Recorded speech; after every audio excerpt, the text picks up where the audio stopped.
Hey everyone, Khan here. Today I'm going to be kicking off this new video series on FRC match strategy. I'm going to be doing these first few segments myself, and then I'll be joined by other guests later on. Over the course of this series, my goal is to help people understand how to effectively form and execute match strategies within FRC, as well as break down some of the plays that teams make in their matches. You can think of it as something similar to the Fun Analysis series that First Updates now has. Also, this is recorded on the 27th of March 2023, and so we'll be focusing first on the 2023 Charged Up season, as well as the 2022 Rapid React season, just so that people have a general familiarity with the games we'll be looking at. However, for the first match, we're not going to be watching any game footage. We'll be laying down the blueprint for how strategies are formed and really have a solid foundation so that we can build off of later. So let's get right into it. So this is the first episode where we're going to be talking about how to navigate an FRC field by looking at the 2023 and 2022 games, and generally some concepts that we'll be using to kind of see why teams do things the way they do. The first thing we need to talk about are win conditions. These are the set of goals that each alliance has to So we're going to be starting off with navigating the field. This is going to be a basis on how to watch an FRC match, how you can analyze an FRC match. We're going to be looking at the 2022 and 2023 games, and we're going to be using those games to see similarities, to see some theories in action on generally how an FRC game is approached. But first of all, before we do that, we need to talk about win conditions. Win conditions are the set of goals each alliance has in order to achieve, in order to win the match. This is gonna be things like we need this robot to score as much as possible, or we're gonna need to shut down this robot on the other alliance. These are going to be conditions that play to the alliance's strengths. If you have a really good feeder robot who can also play defense, that hybrid role might be filled by them because you can use them as a scoring robot, but they're not going to be as effective in that. Or maybe their intake capability is too good to not use as a hybrid robot, and their potential will be wasted as a defense robot. This is also going to play to the opponent weaknesses. For example, if their alliance, top scoring robot doesn't have a turret, then maybe a certain way to play defense on them is really good. Or they have a certain range that they can shoot from, then playing defense within that certain range is going to be a lot more effective. And so being able to understand that is really going to up your game to the next level. These win conditions really involve the field geometry, so where each robot starts and what the field looks like. Game piece flow, so this is gonna be where the game pieces are, where they go after they're scored, and where teams can get new game pieces. And cycling, this is the how many game pieces can teams score, and how much can they keep it up, how many times can they go back and forth until the match ends. Understanding of both alliances win conditions is very critical, because that's going to help you make a game plan that is tailored to the opponent you're going to face. Obviously, this is a lot easier to do in elims where the alliances are set and you can know beforehand who you're going to face. But even in qual matches, there's a general idea of what teams like to do, where teams like to shoot from example, that you can use to win your qual matches. We're also going to be only focusing on winning the match, not necessarily getting the most ranking points or things like that. And in order to achieve those win conditions, you're going to have to look at controlling the field. The way I look at it, this map control theory is pretty much comes down to creating opportunities to safely score for your alliance.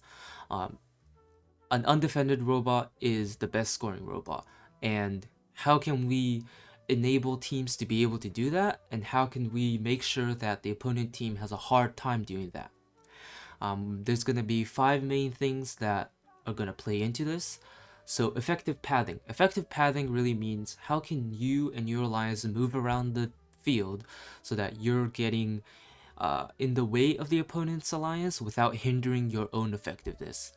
This is going to be things like how can we take the shortest path without getting defended? How can we take the safest route without it taking too long. And you're going to see why teams go around the field the way they do, because they want to have the most effective pathing. We're going to be also looking at controlling resources. So if in 2022, for example, we had a limited number of game pieces per alliance that you can score. So that was going to be a very important part. If you can hoard one ball, if you can keep one ball from constantly being scored by the opponent alliance, then that was going to be great. Controlling resources also means having proactive movement around the map. If you can have your defense robot in one spot and really control that section of the field, teams are not going to want to go there. And if that part is the most effective path for teams, they're gonna have to go around. We're gonna see that play out along with the field geometry. FRC games are designed so that this field geometry can play into your alliance strategies, and the better you can use your field geometry, the more it's going to act like a fourth robot on your alliance, or a free defender that you get. And finally, we're going to be taking a look at how to take advantage of opponent tendencies. If your opponents like to play a certain way, if they like to, switch things around at a certain time, you can use that to your advantage, and we'll be looking at more examples of that later on. But today we're just going to look at the 2022 and 2023 games. We're not going to be looking at any match VODs, that's going to be later, but we're going to be just going through a very basic understanding of kind of zones on the field. So let's get started. This is the 2023 game, the charged up game. One thing to note about this to start off with is there are protected zones on the alliance. There's very you have the red loading zone here and the red community zone. This is a part of your field geometry, even though there's no physical objects here and here that you can use to play effective defense or to understand where you can go.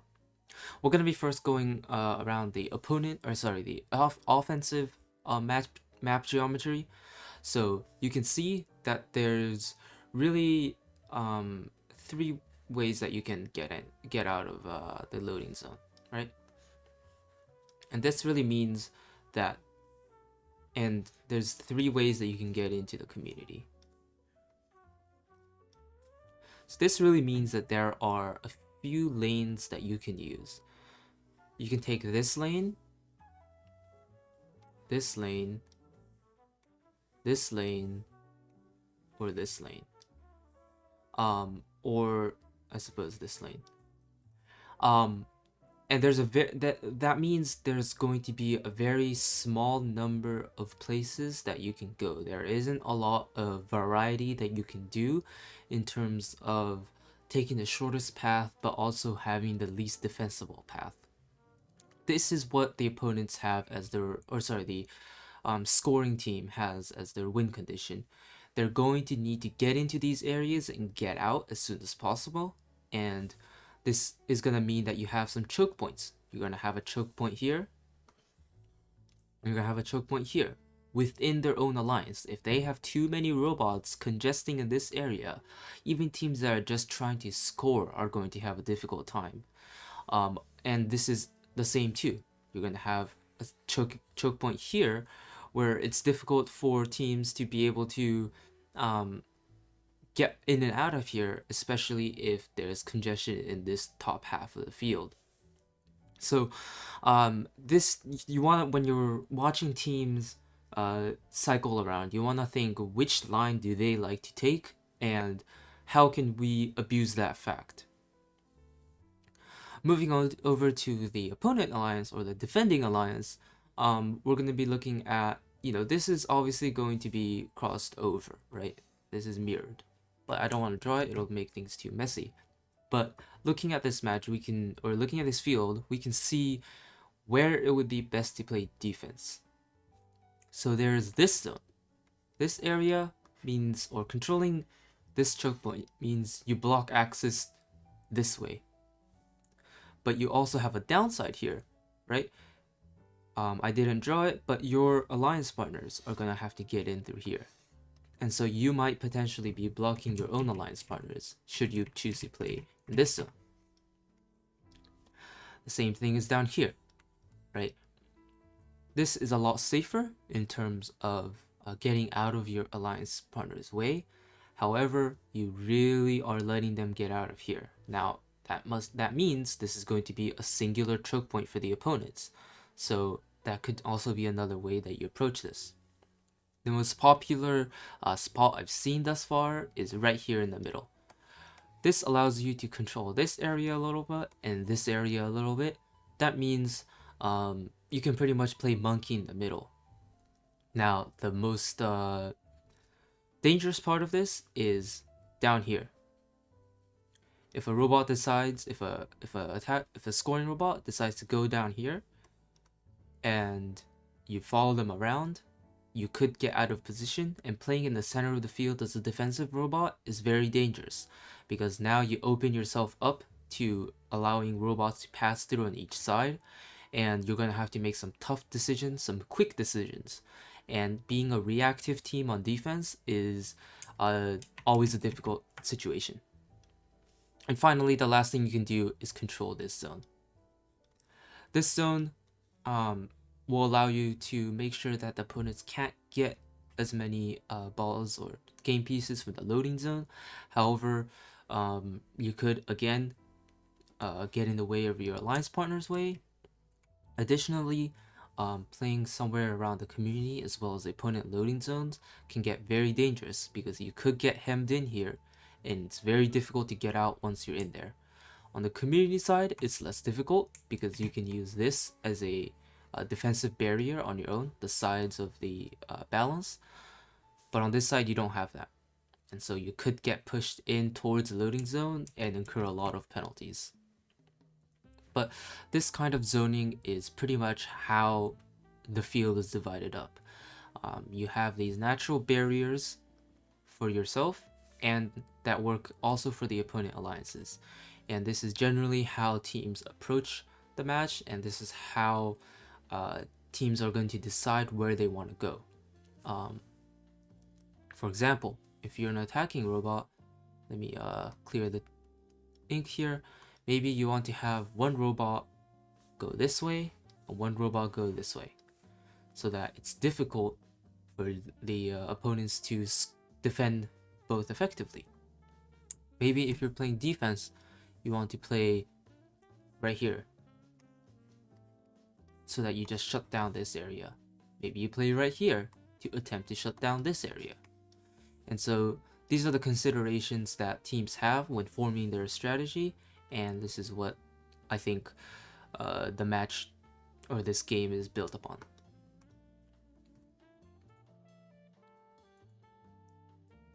Alright, moving on to our last example, the 2022 game.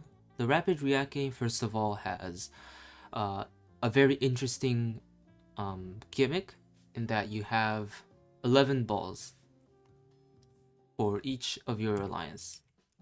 So that means that you have a certain number of balls that you can score, and there's only going to be a certain amount in the game at a certain time. You'll also have this big barrier blocking your vision, and you have this big thing in the middle blocking your vision. Vision's another thing that's very important, because if you can't see where you're going, it's going to be difficult. And in a game as wide open as this is, being able to utilize the opponent's side of the field is going to be very crucial, as much as it is to use your own side of the field. So going into this match, what can we look at? Well, we can see that since you have a certain number of balls, maybe it's good to hide them somewhere and take those out of the game. That's one way to do it. But this field really is divided up into quadrants. The way I saw it when I was playing this game, I saw it in quadrants pretty much. This was pretty much the general way to do it. Sometimes there was a line here, but teams generally wanted to make sure that your two highest scoring robots were not in each other's way. Because, again, as I said, there's a certain amount of game pieces that can be on the field at a time. Cycling through these through the scoring and making sure that the balls come out and are rejuvenating on the field instead of sitting in the corner and making it not score anything. Getting that flow going as soon as possible and as quick as possible was going to be the way. And this is why in this game you saw teams really pull ahead in the second half, because they established good ball flow towards the beginning of the match and they were able to keep that momentum going. And you'll see this in sorry, I'm going to go back to the charged up game real quick. You're going to see this in the charged up game as well. You have some in the middle, which doesn't fall in any of these lines that I just described before. And so teams, you'll see, go for these a lot in the middle, so that they can get these points as soon as possible and gain an early advantage. Because if you can get, the majority of these pieces in the middle, you're going to have a lot easier of a time getting that score differential up between your alliance and their alliance, in terms of the loading zone lines that you're going to have. Sorry, I got distracted there. I'm gonna go back here. So dividing the match or dividing the field allows you to perform two functions. The first function is making sure that your two best robots, your two best scoring robots aren't going to be in competition with each other for the alliance, for the balls that you're going to have. If balls are scattered around here and here, you want to make sure that you're taking full advantage of both. The second function it serves is to make sure that we force the opponents to make a decision. Who do we defend? Where do we defend?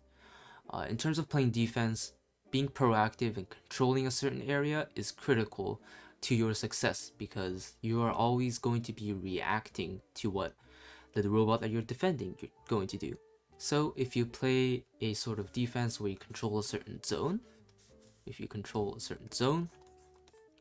that's going to be very effective. And that's how we've seen teams play this, and in games similar to this, in another open field, that's how it's going to be played. The other thing that we saw was rotations.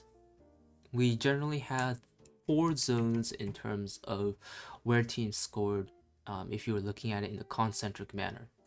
We saw teams going right up against, we saw teams shooting from the line, we saw teams shooting from here, and we saw teams in the middle.